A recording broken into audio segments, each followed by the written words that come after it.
မင်္ဂလာပါခင်ဗျာကျွန်တော်တော့ MHP Digital Service ကမောင်စိန်မှုဖြစ်ပါတယ်ဒီဗီဒီယိုလေးမှာကျွန်တော် Gmail ပို့ပေးလာတဲ့ Digital Voucher ကို iPhone ထဲမှာဘယ်လိုအသုံးပြုရမလဲဆိုတာကိုပြောပြပေးသွားမှာဖြစ်ပါတယ်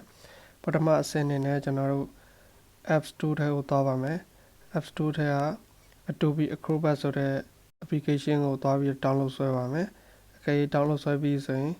ဒီလိုလေးကိုယ့်ရဲ့ home screen မှာဒီလိုလေးပေါ်လာမှာဖြစ်ပါတယ် Adobe Acrobat ကိုဖွင့်ကြည့်လိုက်တဲ့အချိန်မှာဒီလိုလေးပေါ်လာပါမယ်ဒီလိုလေးဆိုရင်ဒါကိုမှဝယ်သုံးနေဆိုရင်တော့ account တွေပါဝင်ပေါ့အကယ်၍ကိုကဒီတိုင်းပဲ free သုံးမယ်ပေါ့ free version သုံးမယ်ဆိုရင်ဒီအပေါ်နားလေးကချက်ချစ်ခက်လေးကိုနှိပ်လိုက်ပါနောက်ထပ် continue ကိုပေးလိုက်ပါနောက်ထပ် notification ပေးခိုင်းမလားနောက်မှာပေါ့ allow notifications လဲကို notification တွေပို့နေပါဘောနော်အဲဆို maybe later ကိုကျွန်တော်ကတော့နှိပ်လိုက်ပါမယ်ဒါဆိုရင်ဒါသူတင်ပေးတာပေါ့နော်ဒါတွေဖတ်ချင်လဲဖတ်မဖတ်ချင်လဲနေပေါ့ကျွန်တော်တော့ပိတ်လိုက်ပါမယ်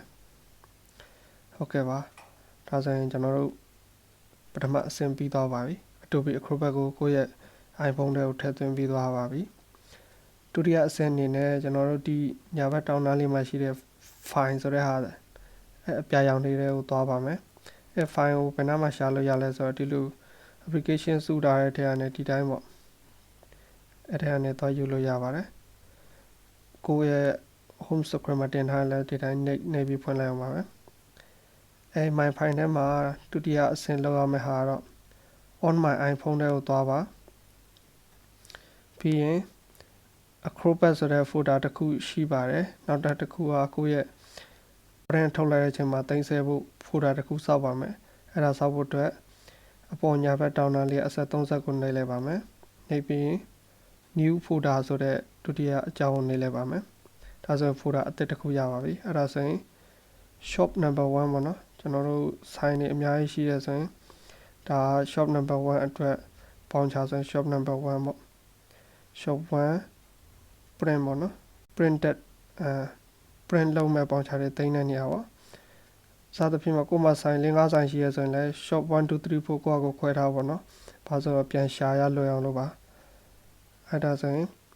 ဒုတိယအဆင့်ပြီးပါပြီပထမအဆင့်က Adobe Acrobat ကို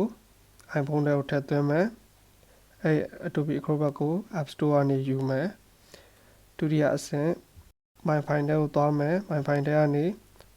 On My iPhone ဆိုတဲ့ထဲက folder လေးတွေစောင့်မယ်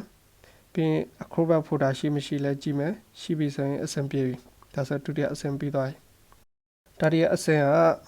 ကျွန်တော်တို့ Gmail ပို့ပေးတယ်ဆိုပါတော့ MHP Digital Service က Viber ဖြစ်ဖြစ် Gmail ဖြစ်ဖြစ်ကြိုက်တဲ့နေရာပို့ပေးပါလိမ့်မယ်အဲပို့ပေးတဲ့ Digital Voucher ကိုကျွန်တော်တို့တော့ဖွင့်ကြည့်လိုက်ပါမယ်အခုဒါတော့ Gmail ပို့ပေးတဲ့ပုံစံပေါ့နော်ဒါဆိုရင်ဖွင့်လိုက်ပါကျွန်တော် Gmail ဖွင့်လိုက်ပါပြီပြီးရင် Digital Service ပို့ပေးတဲ့ Gmail ပေါ့ပို့ပေးတဲ့ Gmail ထဲမှာပါလဲဆိုတော့ဒီလိုဟောပါနော်သူ့ရဲ့ပေါင်ချတစ်ခုရဲ့ control တွေကိုပြထားတာပေါ့နော်ဒါလေးကိုကိုယ့်ရဲ့ဖုန်းထဲမှာ save ပြီးတော့ကြည့်လဲရတယ်အခုကျွန်တော်သုံးပြမဲ့ပေါင်ချကိုအသေးစိတ်ရှင်းပြမယ်ဆိုရင်ခလုတ်တစ်ခုနှစ်ခုသုံးခုလေးခုငါးခု6ခုခလုတ်6ခုပေါ့6နေရာပေါ့နော်ဒီ logo နေရာလေးတစ်ဝိုက်ကိုနှိပ်လိုက်မယ်ဆိုရင်ဒါ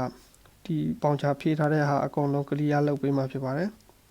နောက်ထပ် product item ဆိုတဲ့နေရာတစ်ဝိုက်ကိုနှိပ်လိုက်မယ်ဆိုရင်ဒီသူအောက်က perfume တို့ Colognes တို့ဘာတော့အကုန်လုံးပြတ်သွားမှာပေါ့ဗျာပြီးရင် price အောက်ကဆိုရင်သူရဲ့တန်ဖိုးတွေအကုန်လုံးပြတ်သွားမှာဖြစ်ပါတယ် duty wine ဆိုတဲ့နေရာလေးကိုနှိပ်လိုက်မယ်ဆိုရင်သူရဲ့အရေးအတွက်တွေအကုန်လုံးပြတ်သွားမှာပေါ့နော်နောက်တစ်ခုက delivery fee ဆိုရင် delivery fee ဆိုရင်လည်းဒီမှာဖြည့်ထားတဲ့ delivery fees လေးပြတ်သွားမှာပေါ့နောက်တစ်ခုကရက်စွဲကိုရွေးပေးမယ်ဆိုရင်ရက်စွဲဆိုတဲ့နေရာလေးကိုနှိပ်လိုက်တာနဲ့ calendar လေးကြာလာပါအောင်နော်ခဏနေကြရင်ကျွန်တော်ဗီဒီယိုနဲ့ရှင်းပြမှာဖြစ်ပါတယ်ဒါတော့ဓာတ်ပုံ file ပေါ့နော်သူရဲ့ဟိုဟာလေးကိုကျွန်တော်လုပ်ပေးထားပါတခုခုဆိုပြန်ကြည့်လို့ရအောင်လုပ်ပါဒါဆိုရင် Yanant Colognes and Perfumes ဆိုတဲ့ပေါင်ချလေးကိုကျွန်တော်တို့ကိုယ့်ရဲ့ iPhone ထဲကိုထည့်သွင်းမှာဖြစ်ပါတယ်အဲ့ဒါထည့်သွင်းဖို့အတွက် Gmail ထဲကနေဒီမှာ Yanant Original ဆိုတဲ့ PDF file ကိုနှိပ်လိုက်ပါမယ်နှိပ်လိုက်ဒီလိုလေးပေါ်လာပါမယ်အဲ့လိုပေါ်လာတဲ့အချိန်ကျရင်ဒီအပေါ်ညာဘက်တောင်နာလေးကအများအပေါ်ထောင်နေတဲ့အားလေးကိုနှိပ်လိုက်ပါမယ် နှိပ်လိုက်ပြီးဆိုရင်ဒီလိုလေးပေါ်လာမှာပဲပေါ်လာတဲ့ခါကျတော့ဒီအောက်က save to file ဆိုတဲ့ file လေးနဲ့ဟာကိုကျွန်တော်တို့နှိပ်လိုက်ပါမယ်ဒီမှာဆိုရင်ဘယ်မှာ save မလဲဆိုရင် on my iPhone ကိုရွေးပါ on my iPhone တွေက Acrobat ဆိုတဲ့ folder ကိုရွေးလိုက်ပါရွေးလိုက်ပြီးတော့ကျွန်တော်တို့ဒီတိုင်း original file name ပေါ့နော်ကို original ထားခြင်းလဲထားပေါ့မထားခြင်းလဲကိုဟာကိုYanant shop 1ပေါ့နော်အဲ့ဒါလေးမှတ်ထားလိုက်ပါမယ်မမှတ်ထားခြင်းလဲခုနမူရင်းနာမည်ကိုထားလိုက်ရပါတယ်ဒါဆိုရင်ဒါ shop 1ဆိုရင်ဒါကိုရဲ့ original ပေါင်ချပါဒါဆိုရင်10ကိုနှိပ်ပါမယ်10ကိုနှိပ်လိုက်ရင်ပြီးရင်6ကိုနှိပ်ပါမယ်ဒါဆိုရင်ဒီပေါင်ချလေးကကိုရဲ့ iPhone ထဲကိုရောက်သွားပါဖြစ်ပါတယ် iPhone iPad ပေါ့နော်နှစ်ခုလုံးနှမျိုးလုံးပေါ့ဘာမှမဆိုဖြစ်နေအဲ့ဒါကိုရောက်သွားပါပြီဒါဆိုတော့ကျွန်တော်တို့သုံးလို့ရပါပြီဘယ်လိုသုံးမလဲဆိုရင် my file ထဲကိုသွားပါ my file ထဲက Acrobat ဆိုတဲ့ folder ထဲကိုဝင်ပါဝင်ပြီးဒီမှာ Yanant shop 1ဆိုပြီးတော့ပေါင်ချလေးတစ်ခုရောက်နေပါပြီအဲပေါင်ချလေးကိုဖွင့်လိုက်ပါမယ်ဒါဆိုရင်ဒါတော့သူတစ်ခါမှမသုံးဘူးသေးရင်တော့ဖတ်ကြည့်ပါနော်ကျွန်တော်တော့ပိတ်လိုက်ပါမယ်ဒါဆိုကျွန်တော်လည်းပေါင်ချလေးကိုရပါပြီကျွန်တော်အခုဒီအကွက်တွေအကုန်လုံးဖြည့်လို့ရနော်ကျွန်တော်အချိန်ကြာမှဆိုလို့ကျွန်တော်ဖြည့်ပြီးသားပေါင်ချကိုတော့ပြီးတော့ဆေးလိုက်ပါမယ်ဒီမှာဖြည့်ပြီးသားပေါင်ချတစ်ခုကျွန်တော်ဖြည့်ထားရရှိပါတယ်အဲ့ဒါလေးကိုခုနကနီးအတိုင်းပါပဲ save to file အောက်က Acrobat ထဲကနေ Acrobat ကိုရွေးပါမယ်ပြီးရင် save ပါဒါဆိုရင် Acrobat ထဲကဒီဟာလေးရောက်လာပါပြီYanantပေါင်ချဆိုပြီးတော့ရောက်လာပါပြီတကယ်တမ်းကျွန်တော်ပို့ပေးမှာတော့ဒီပေါင်ချအပြောင်ပဲပို့ပေးမှာနော်အခုကဖြည့်တဲ့ဟာတတ်တာအောင်လို့ကျွန်တော်ဒီပေါင်ချဖြည့်ပြီးတဲ့ဟာကိုသုံးပြမှာဖြစ်ပါတယ်ဒီမှာဒီ logo ပတ်ချလေးကိုနှိပ်လိုက်ရင်ဒီ data တွေအကုန်လုံးရှင်းလင်းမှာဖြစ်ပါတယ်အကယ်ဒီ product ဆိုတဲ့ item ဆိုတဲ့အနီးတစ်ဝိုက်ကိုနှိပ်လိုက်မှဆိုရင် product အနီးတစ်ဝိုက်ကိုနှိပ်လိုက်မှဆိုရင်ဒီအောက်ကအားတွေအကုန်လုံးရှင်းလင်းမှာဖြစ်ပါတယ် price ကိုနှိပ်လိုက်ဒီအောက်က price တွေအကုန်ရှင်းလင်းမှာဖြစ်ပါတယ်နောက် date ဆိုတဲ့အကွက်လေးကိုနှိပ်လိုက်မှဆိုရင်ဒီလိုလေးဒီမှာ calendar လေးကြာလာပါမယ်ဇန်နဝါရီ25ဆို25ဒါမှမဟုတ်ကိုယ့်ရဲ့ပစ္စည်းကဇန်နဝါရီ30မှာပို့ရမယ်ဆိုရင်ဇန်နဝါရီ30ဆိုကြိုပြီးတော့ပေါင်ချဖောက်ထားလို့ရပါတော့အဲ့လိုပုံစံမျိုးဒီနေ့ချက်ချင်းပို့ရမယ်ဆိုရင်ဇန်နဝါရီ25တန်းဒါဆိုရင်ရစရဖြစ်စရာမလိုရွေးပေးရုံပဲပေါ့နော်နောက်တော့ဒီအောက်က total တို့ delivery fee တို့ဒါတွေကဖြည့်ရမှာဖြစ်ပါတယ် delivery fee ဆိုရင်9000မဟုတ်ဘူး1000ပေါ့နော်1000ဆိုလဲကိုက1000လို့ရိုက်ထည့်လိုက်အောင်ပါပဲ1000လို့ရိုက်တယ်ရင်တော့သူအလိုလိုတွက်ပေးပါတယ်အမှ6သိန်း4,500အနေ6သိန်း5,500အလိုလိုတွက်ပေးနေနော်ပြီးရင်အကယ်၍ဒီထဲမှာ discount ဆိုတဲ့အကွက်လေးတီးတတ်မပါတဲ့အတွက်ကိုယ့်ရဲ့ discount ပေးချင်တဲ့ထားပါတော့ဒီဟာ overall အနေနဲ့ပေါ့နော် discount ပေးချင်တယ်ဆိုရင် discount for all ပေါ့နော် all buying အကိုဝယ်တဲ့ပုံမှာအကိုက1000 short ပေးချင်တယ်ဆိုပါတော့အဲဆိုရင်1000ကိုအနှုတ်ခံရိုက်လိုက်ပါအဲ့ဒါဆိုရင်အ short တွက်ပေးမှာပေါ့နော်ဒီ1000ရဲ့ရှေ့မှာကျွန်တော်ဒီစိမ့်နှုံးဆိုရိုးအပေါင်းမထည့်ပဲရရလေအခုကအနှုတ်1000ပေါ့နော်အဲဆိုရင်1000ကိုတစ်ခါ short မယ်ဆိုရင်အနှုတ်1000ဒီ total မှာတော့ပေါ်နေမှာပဲအမောင်းရဲ့အောက်မှာအနှုတ်1000ဒါဆိုရင်ဒါ short ပေးရပါတော့ဒါ discount ထည့်တဲ့နည်းဖြစ်ပါတယ်တခြားဟာတော့မြန်မာလိုရိုက်လဲရအင်္ဂလိပ်လိုရိုက်လဲရအောင်လို့ကိုပစ္စည်းကမှYanantရင်မွေးဆိုရင်မြန်မာလိုရိုက်ကြည့်မယ်နော်Yanantရင်မွေးမှန်တယ်နော်ဒီမှာမြန်မာလိုပုံမှန်ပေါ်နော်ကိုကဘာပေါ်ပင်မှမလို့တော့Yanantရင်မွေးဘာအမျိုးအစားဘာညာပေါ့အဲ့မှာအင်္ဂလိပ်လိုထပ်ရိုက်မှဆိုရင် type 1 type ဘယ်လောက်တော့ type 1လား type 2လား type type အမျိုးအစားနံပါတ်တက်လာအဲ့မှာမြန်မာလိုအင်္ဂလိပ်လိုရောရိုက်လို့ရနော်အဲ့ဒါတော်အဆင်ပြေပါတယ်ပြီးရင် price က2000မဟုတ်ဘူးဒါပါတော့ကျွန်တော်တို့ price ကိုနှိပ်လိုက်တွေ့လားကျွန်တော်တော့နှိပ်မိရ price ဆိုတဲ့နေရာတော့နှိပ်မိဒီ price တွေအကုန်လုံး clear ဖြစ်သွား quantity ဆိုတဲ့ဟာတော့နှိပ်လိုက်ရင်လည်း quantity အောက်ကဟာတွေအကုန်လုံး clear မှာဖြစ်ပါတယ် အဲ့ဒါကိုဒီဟာကိုကျွန်တော်ပြန်ဖြည့်မှာပေါ့ဗျာ3000ပေါ့ဗျာပြီးရင်သူကဘယ်နှပူးယူမှာလဲ2ပူးယူမှာဆိုရင်တန်းလို့ရိုက်လိုက်တာနဲ့ဒီမှာ6000အမောက်အောက်ကအော်တိုတွက်ပေးရနော်တခြားဟာတွေလည်းထိုနည်းတူစွာပဲကိုကအကယ်၍ဒီ customer ဒီလောက်အပြည့်မဝယ်ဘူးဗျာတစ်ခုနှစ်ခုပဲဝယ်တယ်ဆိုရင်လည်းကိုကဒါတွေကို clear လုပ်လိုက်ပေါ့ပြီးရင်ခုန customer ဝယ်မဲ့ပစ္စည်းကို type 1ပေါ့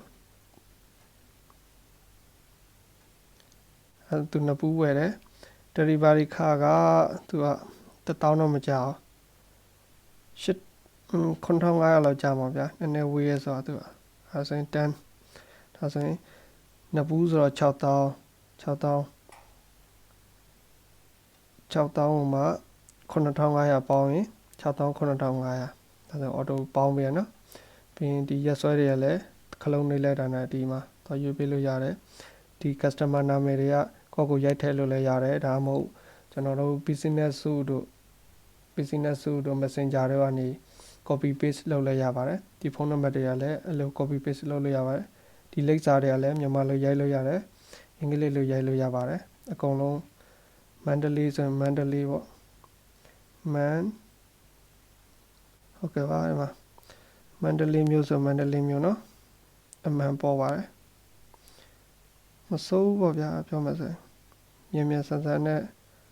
ကိုယ့်ရဲ့ဟို customer ကိုပို့ပေးနိုင်တာပေါ့နော်အဲဆိုရင်ကျွန်တော်တို့ဒီဟာရသွားပိတ်ထားပါတော့ဒါတတိယအဆင့်ပဲပြီးသေးတာစစ်ကြည့်လိုက်မယ်ဟုတ်ပြီလိပ်စာမှန်ပြီနာမည်မှန်ပြီရက်စွဲမှန်ပြီဒါဆိုရင်တတိယအဆင့်ပြီးသွားပြီတတိယအဆင့်နောက်ဆုံးစတုတ္ထအဆင့်ဘာလုပ်ရမလဲဆိုတော့ print ထုတ်ရပါမယ်ဒါကြီးကဟိုဗျာပေါင်ချရိုက်ဆက်ကြီးလို့ဖြစ်နေဒါကို customer စီပို့လို့မရအောင်ဘာလို့မရလဲဆိုတော့ customer စီပို့ရင် customer ကိုပေါင်ချကိုသူဒီတိုင်းသုံးတတ်တယ်ဆိုရင်သုံးသွားနိုင်တာပေါ့ဗျာကိုရဲ့ဒါကိုတန်ဖိုးထားမယ်ဒီ original ဟာကြီးကိုဘယ်သူစီမှမပို့မိစေနဲ့အဲ့ဒါတော့အရေးကြီးပါတယ်အခုဆိုရင်စတုတ္ထအဆင့်ပြောပြပါမယ် print ထုတ်တဲ့အဆင့်ဖြစ်ပါတယ် print ထုတ်ဖို့အတွက်အပေါ်ကအဆက်30ကိုနှိပ်လိုက်ပါနှိပ်လိုက်ရင်ဒီအောက်ဆုံးမှာ print ဆိုတဲ့ဟာရှိတယ်တွေ့မလား print ဆိုတဲ့ဟာလေးကိုနှိပ်လိုက်ပါဒါနှိပ်လိုက်ပြီဆိုရင်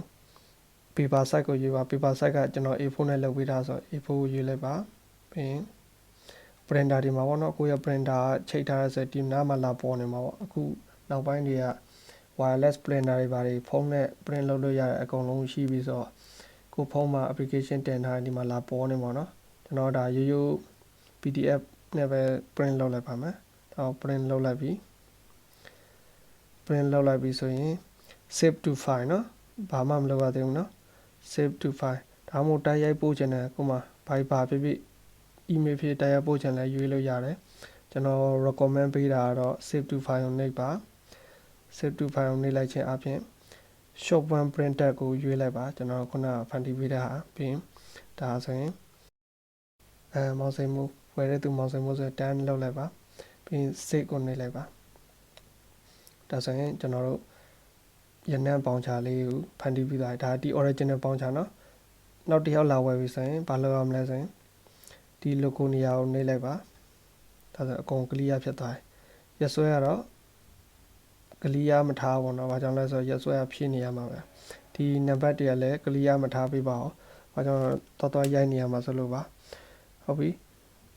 ဒီ original ဟာတော့ဘယ်သူမှမပို့ပါနဲ့ရနံ့ shop one ဆိုတဲ့ဟာဒါ original ပေါင်ချပါကျွန်တော်တို့စတုတ္ထအဆင့် print လုပ်ပြီးသွားတဲ့အချိန်မှာကိုယ့်ရဲ့ customer ကိုကြိုက်တယ်လို့ကြိုက်တဲ့နည်းနဲ့ပို့ပေးနိုင်ပါပြီဒါတော့နောက်ဆုံးအဆင့်ပါနောက်ဆုံးအဆင့်ဘာလုပ်ရမလဲဆိုရင်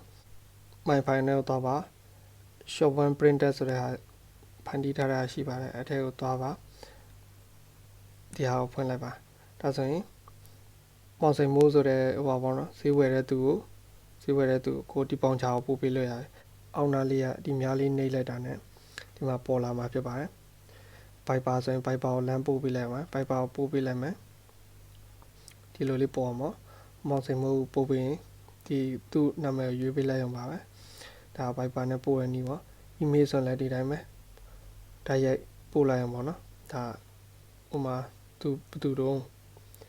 အဲ့ဒါပို့ပေးလိုက်အောင်ပေါ့နော် ဒါကြောင့်ကျွန်တော်အစမ်းပြထားတာဖြစ်ပါတယ်ဒါဆိုရင်ဒီပို့တဲ့နည်းရပြီနော်အကယ်၍ကိုကပေါင်ချာကိုဒီတိုင်းတပ်ပုံဖိုင်နဲ့ပို့ပေးချင်တယ်ဆိုရင်ရလာတဲ့ပေါင်ချာကိုscreenshot ရိုက်လိုက်ပေါ့အဲ့ထဲမှာတော့ကြည့်ရမလဲဆိုရင် photo ထဲပေါ့နော် photo ထဲမှာအကယ်၍ကိုကနည်းနည်းပါးပါး cross ချင်တယ်ဆိုရင်ဒီတိုင်းဝင်ပြီးတော့ဒီနားမှာ cross ဆိုတဲ့ဟာလေးနှိပ်လိုက်ပေါ့ဒီလောက်လေးနှိပ်လိုက်ရင်ဒါဆိုရင်ဒီပုံရလာပါပြီဒီရလာတဲ့ပုံကိုကိုယ့်ရဲ့ customer စီဒီမှာဒီဘယ်ဖက်အောက်တောင်နားလေး share ဆိုတဲ့ဟာလေးကိုနှိပ်ပြီးတော့ခုနလိုပဲတပ်ပုံဖိုင်ပေါ့နော်ဒါကကျတော့ PDF ဖိုင်မဟုတ်တော့ကိုယ့်ရဲ့ printed ပေါင်ချတဲ့အနေပေါ့နော် PDF ဖိုင်အနေနဲ့ပို့ပေးနိုင်တယ်လို့ဒီထဲက photo ထဲကနေတပ်ပုံဖိုင်ကိုလည်းပို့ပေးနိုင်ပါတယ်ဒီလောက်ဆိုရင်အသုံးပြုတတ်မှလို့ထင်ပါတယ်ပြီးရင်ခုနကကျွန်တော် email မှာပို့ပေးထားတဲ့အတိုင်းသူရဲ့ control ခလုတ်လေးတွေကိုလည်းဖတ်ကြည့်ပါလို့ဘယ်နာမှနေဘယ်ဟာကို clear လုပ်မယ်အဲ့ဒါလေးရှင်းပြထားတာဖြစ်ပါတယ်အဲ့ဒါဒီပေါင်ချာလေးကိုအသုံးပြုတတ်မှလို့ထင်ပါတယ်ကျေးဇူးတင်ပါတယ်ခင်ဗျ